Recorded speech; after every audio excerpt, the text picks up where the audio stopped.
Hello, in this video we will discuss combining functions symbolically using division. And we have actually already covered combining functions symbolically with the addition, subtraction, and multiplication. So this is all review information that we covered in a previous lesson. And as you can recall, when you either add, subtract, or multiply functions together, your domain is always the intersection of the domains of each of those two functions. So you have to think about each function separately and how that domain works, and then take the intersection of those two domains. So as you go into division, we actually use a similar thought process, but we actually have to add one more thing. When you have a situation where you're dividing two functions, your domain is the intersection, but then you also have to exclude the zeros of g, or whichever function is in the denominator of the division. So let me give you a couple of examples of what I'm talking about here. So let's say you have an f of x function of x squared, and you have a g of x function, which is x plus 2. If you think about the domain of each of these functions individually, you just have negative infinity to positive infinity, which is all real numbers.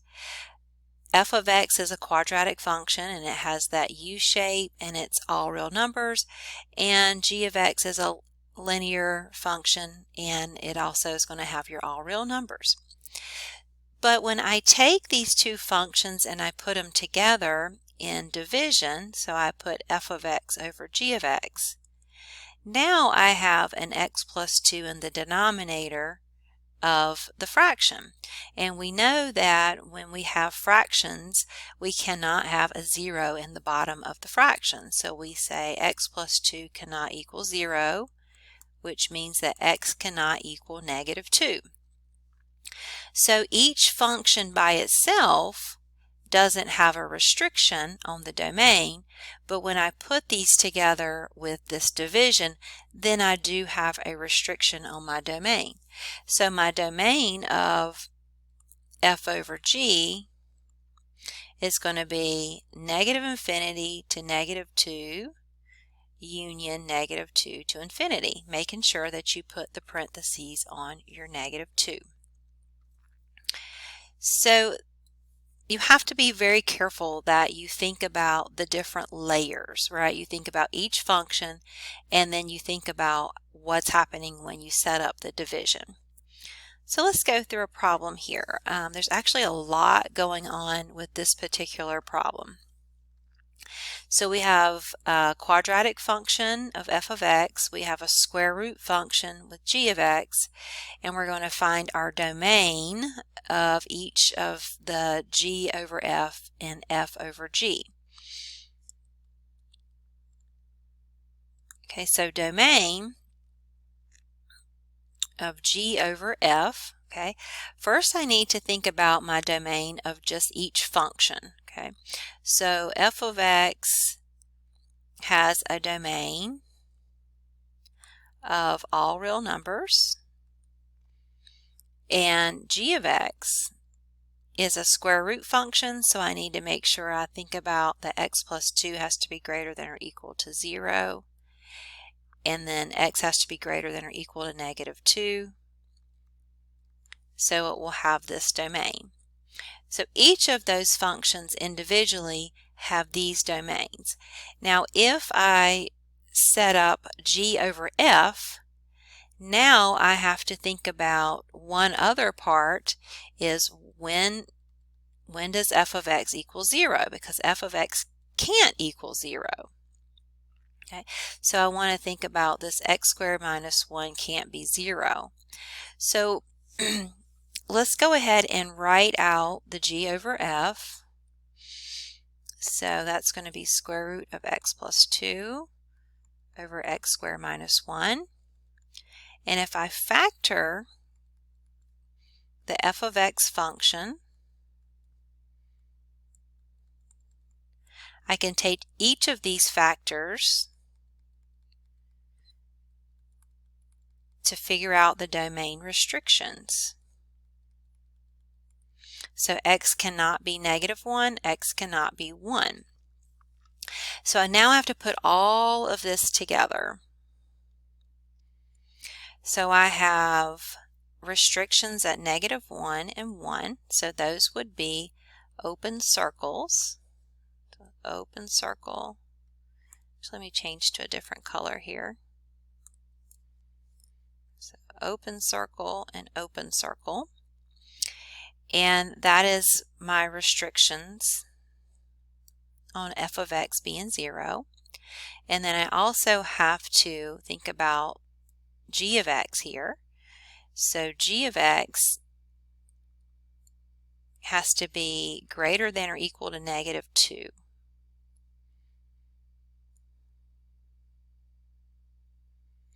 So I filled in to the right, but I skipped over -1 and 1. So my final domain of f over g, or sorry, g over f, will be bracket -2 to -1, union -1 to 1, union 1 to infinity. All right, so let's do the other way. They want us to do f of g. So go back here, domain of f over g. So f over g is x squared minus 1 over the square root of x plus 2. So now we have a situation where we have to be very careful with the bottom, because square root, we already know we have restrictions with the square root, and now the square root is in the bottom of the fraction.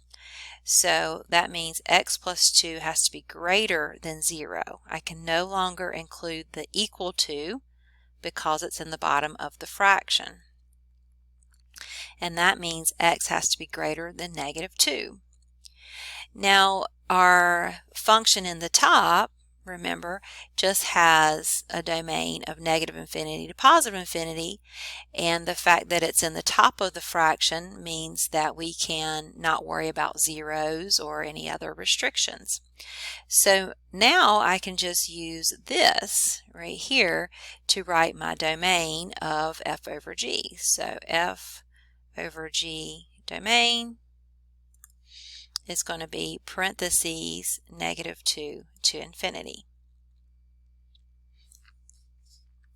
And for the part where part B, where it wants us to compute g over f, well, we've actually already done that. That's this right here. So g over f is just this quantity here, and that does not simplify any further. And this f over g here will be this. Okay, so we've already answered that as well. So let's keep going here. All right, so what I would like for you to do is pause the video and see if you can figure this out on your own, and then play the video and look at my work to see how you did. Okay, so here are the answers to this problem, and you can see here that I first looked at the domain of f of x just by itself. Then I looked at the domain of g of x, and then I considered the domain of f over g. So once that g function is in the denominator, now we have to think about that it can't equal 0, and we get a restriction of -6. So you can see on the number line I have an open circle at -6, and then what I have done is pulled in the domain of f of x, and I've considered the domain of g of x along with the restriction when the g function is in the denominator, and this is my final domain of f over g. And then for the answer for part B is just this square root of 3 minus x over x plus 6, and that cannot be simplified, so you are done. So I look forward to seeing your lab manual work and your questions in the discussion board. See you online.